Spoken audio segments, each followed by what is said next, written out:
अस्सलाम वालेकुम। दोस्तों, जब हम अफ्रीका का नाम सुनते हैं तो हमारे जहन में जंगल, कबाइल, खाना जंगी और भूख आती है, जबकि अफ्रीका की ये सिर्फ हकीकत नहीं है जो हमें दिखाई जाती है। अफ्रीका एक बड़े आजम नहीं बल्कि एक मजलूम ख्वाब है जो कई बार देखा गया है लेकिन हर दफा दबा दिया जाता है। और आज अफ्रीका का एक मुस्लिम नौजवान लड़का कैप्टन इब्राहिम ट्रोरे इस ख्वाब की क़यादत कर रहा है। अफ्रीका दुनिया का वो हिस्सा है जिसकी जमीन के नीचे सोना है और ऊपर लोग भूख से मरते हैं, जहाँ यूरेनियम, कोबाल्ट, हीरा और तेल भी मौजूद है, लेकिन पीने के लिए साफ पानी मौजूद नहीं है। ये वो तजाद है जिसे हम सदियों से देखते आ रहे हैं, लेकिन सवाल पैदा होता है कि ये क्यों है। तो इसका जवाब सिर्फ एक ही है, मगरिब मुमालिक का अफ्रीका पर कब्जा। कहने को तो आज अफ्रीका के तमाम मुमालिक आजाद हो चुके हैं, लेकिन ये आजादी सिर्फ नाम की है। आज भी कब्जा मौजूद है, लेकिन इसकी शक्ल बदल चुकी है। दोस्तों, आज कोई भी मुल्क बराह रास्त काबिज नहीं होता, बल्कि पहले मुल्क को कर्ज में डुबाया जाता है, अपनी फौजें भेजी जाती हैं, इस मुल्क के कुदरती ज़खायर अपने कब्जे में किए जाते हैं और मुकामी हुकूमतों को कठपुतली बनाकर रखा जाता है ताकि अपनी मर्जी से इस मुल्क को चला सकें। और आज इसकी एक बेहतरीन मिसाल बुर्किना फासो की है। अफ्रीका के मुस्लिम कम्युनिटी का नौजवान इब्राहिम ट्रोरे कौन है जिसने कहा है कि मैं पूरे यूरोप के झूठ का नकाब उतारूंगा। I'm watching you all. I'm recording every lie. I'm archiving every distortion. I am Ibrahim Traore and today I'm pulling off your mask. ये 37 साल का नौजवान कैसे पूरे अफ्रीका की उम्मीद बन गया। इसके अलावा इस मुल्क के बहुत से ऐसे हकायक बताएंगे जिन्हें सुनकर आप हैरान रह जाएंगे। चले अब निकलते हैं बुर्किना फासो के एक शानदार सफर पर। इस कंट्री का ऑफिशियल नाम People's Republic of Burkina Faso है, जबकि 1984 तक इस कंट्री का नाम अपर वोल्टा था। बुर्किना फासो की कुल आबादी 2 करोड़ 40 लाख के करीब है, जो आबादी के लिहाज से दुनिया के 59वें नंबर पर आता है। बुर्किना फासो का कुल रकबा 2,74,000 मुरब्बा किलोमीटर है, जो रकबे के लिहाज से 74वें नंबर पर आता है। ये वेस्ट अफ्रीका का लैंड लॉक कंट्री है, मतलब इसे किसी भी इतराफ से समुद्र नहीं लगता। ये अफ्रीका के तरक्की पजीर मुमालिक में आता है। इस मुल्क में 61% मुसलमान आबाद हैं, 23% मसीही, 15% अफ्रीकी रवायती मजहब और 1% दूसरे मजहब के लोग रहते हैं। इस मुल्क के बॉर्डर माली, नाइजर, बीनिन, गाना, टोगो और आइवरी कोस्ट से लगते हैं। इस मुल्क की जीडीपी $20 बिलियन है और लोगों की सालाना आमदनी सिर्फ $930 है। मतलब लोग बड़ी तादाद में भूख और प्यास से मरते हैं। ये मुल्क दुनिया के 10 सबसे ज्यादा गरीब तरीन मुमालिक में से एक है। एक अंदाजे के मुताबिक 40% से भी ज्यादा लोग गुर्बत की लकीर के नीचे जिंदगी गुजारते हैं। ये मुस्लिम मुल्क भी मगरिब की दरिंदगी का शिकार कई दहाइयों से है। आपको सुनकर हैरानी होगी, दुनिया के इस गरीब तरीन मुल्क की जमीन के नीचे हर साल 80 टन सोना निकाला जाता है। क्या आप जानते हैं इसकी मालियत 5 से 6 बिलियन है, जबकि बुर्किना फासो के रिजर्व में सिर्फ 36 किलो सोना मौजूद है। कई सालों से ये सोना फ्रांस लूट कर ले जा रहा है। आज आपको जो यूरोप अमीर नजर आता है वो सिर्फ और सिर्फ अफ्रीका और एशिया से लूट मार करने की वजह से है, और अफ्रीका का तो अभी तक खून चूसा जा रहा है। यहाँ के लोगों को भूख प्यास में रखा जाता है।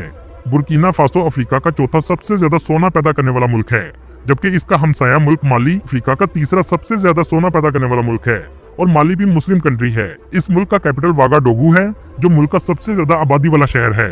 मुल्क का प्रेसिडेंट कैप्टन इब्राहिम ट्रोरे है, जो 35 साल की उम्र में इस मुल्क का सदर बन गया, और ये दुनिया का सबसे कम उम्र सदर है। लेकिन इसके फेमस होने की वजह ये नहीं है, ये तो महज एक इत्तेफाक है, बल्कि इसके कारनामों की वजह से पूरी दुनिया का मीडिया इस शख्स को पूरे अफ्रीका का लीडर मान रहा है। कुछ लोगों का मानना है कि अगर इब्राहिम ट्रोरे इसी रफ्तार से चलते रहे तो आने वाले दिनों में ये अपने मुल्क के ही नहीं बल्कि पूरे अफ्रीका के लीडर बन जाएंगे, जिससे टकराना या निपटना खास तौर पर वेस्टर्न मुमालिक के लिए मुश्किल हो जाएगा। लेकिन सोचने की बात यह है कि इस शख्स में ऐसी क्या खूबी है कि इसने पूरे यूरोप को ललकार दिया है। इसने 2019 में मिलिट्री ज्वाइन की।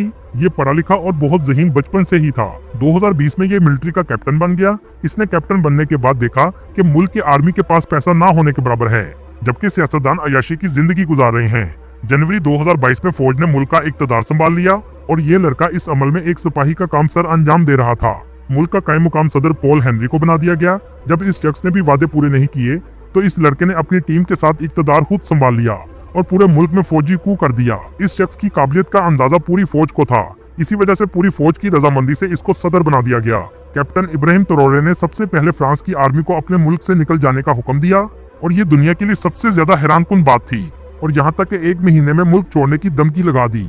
इब्राहिम ट्रोरे का ये वो अमल था जो आज से कई दहाइयों तक कोई नहीं कर सका।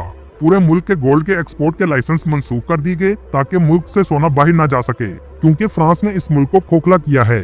हमेशा इस मुल्क में कठपुतली हुकूमत बनाई गई और कानून भी ऐसे रखे गए कि ये मुल्क कभी गुर्बत से बाहर ना आ सके। मुल्क का जितना भी पैसा होगा उसका 70% फ्रांस में रखा जाएगा।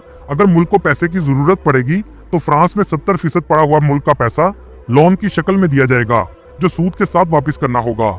सियासतदानों के बच्चों को फ्रांस में पढ़ाया जाता था, जिससे बच्चों की जहन साजी फ्रांस अपने मुताबिक करता था, ताकि वो बड़े होकर कठपुतली हुकूमत का किरदार अदा करें और फ्रांस के इशारों पर चलें। ये सिलसिला कई दहाइयों से चल रहा था, जिस पर इब्राहिम ट्रोरे ने जरब लगाकर खत्म कर दिया कि मुल्क से जितना भी सोना निकाला जाएगा, इसको बेचने और खरीदने की डील सिर्फ फ्रांस करेगा। इब्राहिम ट्रोरे से मगरिब को दूसरी सबसे ज्यादा तकलीफ तब हुई जब रशियन जहाज रशिया की सरजमीन पर उतरा। जहाज के दरवाजे खुले, एक नौजवान अफ्रीकी सदर जहाज के दरवाजे से बाहर आया। वो शख्स कैप्टन इब्राहिम ट्रोरे था। ना ही कोई सूट, ना ही कोई टाई, अपने मिलिट्री यूनिफॉर्म में मलबूस था। ये तस्वीर मगरिब और खास तौर पर फ्रांस के लिए बहुत तकलीफ दे थी। इब्राहिम ट्रोरे का रशिया आना दुनिया और मगरिब को एक पैगाम था कि रशिया भी अब इस मुल्क के साथ खड़ा है। आज तक पूरे अफ्रीका में से कोई लीडर ऐसे रशिया नहीं आया। ये नौजवान सिर्फ मेहमान के तौर पर नहीं आया, बल्कि इत्तेहाद बनाने के लिए आया है, क्योंकि इब्राहिम ट्रोरे पूरे अफ्रीका को आज गुलामी से निकालने के लिए पूरे यूरोप से टक्कर लेने जा रहा है। प्यूटन के साथ इसने बहुत से मुआहदे किए, जिनमें एजुकेशन, हेल्थ और खास तौर पर कुछ न्यूज एजेंसी का कहना है कि न्यूक्लियर प्रोग्राम भी शामिल है। इब्राहिम ट्रोरे पूरे अफ्रीका को इकट्ठा करना चाहता है, जिसमें माली, नाइजर और बुर्किना फासो का इत्तेहाद बन चुका है। सबसे पहले ये 3 ममालिक शामिल हुए हैं, दिफाई लिहाज से भी और तजारती लिहाज से भी।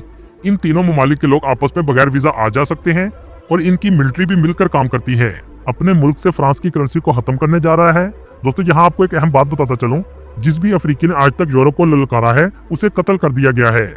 जैसे बुर्किना फासो के थॉमस संकारा, जिसने मुल्क से करप्शन खत्म करने की कोशिश की तो कत्ल कर दिया गया। गाना के क्वामे नक्रोमा, जिसने अफ्रीकी इत्तेहाद की बात की। कांगो का पैट्रिस लम्बूमा, जो आजाद ख्याली की वजह से मार दिया गया। लीबिया का ममर कजाफी, जिसने अफ्रीकी यूनियन का ख्वाब देखा और इसे भी खत्म कर दिया गया। दोस्तों, आज 20 से ज्यादा इब्राहिम ट्रोरे पर कातलाना हमले हो चुके हैं, क्योंकि इसने भी अफ्रीका और दुनिया के साथ इत्तेहाद बनाना शुरू कर दिया है। ये मुस्लिम नौजवान ना डर और अपने लोगों को गुलामी से निकालने का जज्बा रखता है। पूरा मगरिब आज इस पर तनकीद कर रहा है कि इस मुल्क के हालात मजीद खराब होंगे, जबकि हकीकत यह है कि वर्ल्ड बैंक की रिपोर्ट के मुताबिक गुर्बत में कमी आना शुरू हो चुकी है, जो पिछले कई दहाइयों से नहीं आई। जहां तक कि IMF भी कहने पर मजबूर हो गया है कि इब्राहिम ट्रोरे के आने के बाद मुल्क के हालात बेहतर हुए हैं। कुछ रिपोर्ट्स के मुताबिक अलकायदा और दाइश जैसी दहशतगर्द तंजीमों को फ्रांस फंडिंग करता रहा है, ताकि बुर्किना फासो के हालात को खराब रखा जाए। दोस्तों, अफ्रीका के लीडर जो बूढ़े हो चुके हैं, वो चल नहीं सकते, लेकिन उसके बावजूद कुर्सी भी नहीं छोड़ना चाहते। अफ्रीका में नौजवान बहुत ज्यादा तादाद में हैं और अफ्रीका के लोगों के लिए इब्राहिम ट्रोरे एक उम्मीद की किरण बने हैं। इसी वजह से अफ्रीका के लोग डेमोक्रेसी को पसंद नहीं करते और वो एक ऐसा फौजी लीडर चाहते हैं जो इन्हें यूरोप की गुलामी से आजाद करवा सके। इस वक्त मुल्क में तेजी से डेवलपमेंट चल रही है, यहाँ तक कि इसने अपनी गोल्ड रिफाइनरी भी लगा दी है। आज दुनिया के बहुत से ममालिक इसके कारनामों से खुश नहीं हैं। अल्लाह ताला पूरी दुनिया में मुसलमानों की मदद फरमाए, आमीन। दोस्तों, ये थी आज की हमारी इन्फॉर्मेटिव और दिलचस्प वीडियो। आपको वीडियो कैसे लगी कमेंट में जरूर बताइएगा और नए आने वाले दोस्तों से गुजारिश है हमारे चैनल को सब्सक्राइब और लाइक जरूर कीजिएगा। अगली वीडियो तक अल्लाह हाफिज।